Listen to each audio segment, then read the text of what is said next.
What's going on? Average Tech Guy here, and today we are back. More tech, more reviews, and I've already shown you these cases for the new iPhone 13 Pro Max. Well, today I got a lot of questions about the phone that I was using, because in my video I was using the 12 Pro Max and now I have the 13 Pro Max. And since they are the same body style, I was able to try it on and do wireless charging and MagSafe and all that stuff. So we know MagSafe works. We don't have to go through all that. If you want to see that, be sure and check out the video that you see on the card somewhere around on the screen, or either check it out below. But we know how that works. So today we're going to be just testing this out on the iPhone 13 just to see how it actually fits on this brand new device. Let's do it.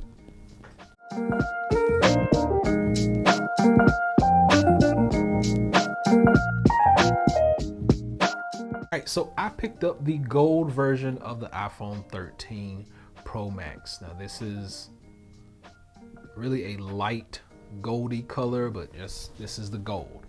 With that being said, we have the colors right here. So we got the golden brown, which is more so of an orange. We got the wisteria, which is a lavender. We got the cherry, which is more so of a purple. And we got the midnight, which is just black. And the sequoia green, which is a hunter's green color that we have right here. So we're gonna try this on. We just wanna make sure that all the cutouts match up really good. And that it's not too hard to get off either. That's one of the biggest things about a case. You don't want to tear your phone up trying to take your case off. So we know that buttons nice and tactile on the sides, and also all of our cutouts are going to match up really well. This is really what we were worried about, more so than anything else. This toggle lining up, and on this device it lines up perfectly, which I had no doubt that it would. Buttons over here still nice and hard, nice and tactile. Even though this camera nodule is a little bit bigger, it still works. It still fits down in there. There are no issues on that camera. With that being said, let's just get a visual of each one of these, and then we'll talk about them on the other side.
So cases fit, they're nice and protective. They look nice on the device. I'm still going with this orange one as my favorite out of the bunch. No issues, no gaps around the camera. The toggle for your mute is on point. It lines up really well. We had no doubt that would happen. MagSafe is already been tested, is a go. It works on the 12, so it does work on the 13 as well. We got the 5 colors right here: Sequoia Green, Midnight, Cherry, Wisteria, and the Golden Brown. You can go out and check them out for yourself. Just wanted to give you guys an update because, like I said, I did try it on the 12 first, but I wanted to go ahead and try it on the 13 so that you could see it in action on the actual device that you just picked up. It's not slippery. It doesn't feel cheap. I know some people had questions about last year's model. This one does not feel as plasticky as last year's model. Last year's model probably felt like after time it's just gonna kind of wrinkle up in certain spots, maybe like it was overlaying something. But yeah, this one feels really solid, feels good in the hand. It's not slick, not slippery, and I have no issue with it. Still gonna pay about 60 bucks for this accessory. Think it's well worth it. Leather on the outside, microfiber on the inside, MagSafe charging and protection all the way around, especially for the screen and those sides. Can't get much better than that. So it offers great protection. It's nice and slim and sleek, and you can put it down in your pocket. And I'm worried about color transfer, so if I do notice any color transfer, I will make a video off of jeans or anything like that. I'll make a video letting you guys know what's up if it's any color transfer. But until next time, hopefully this has been able to help someone out. Be sure and give me that big thumbs up, and please subscribe. Average Tech Guy out. Peace.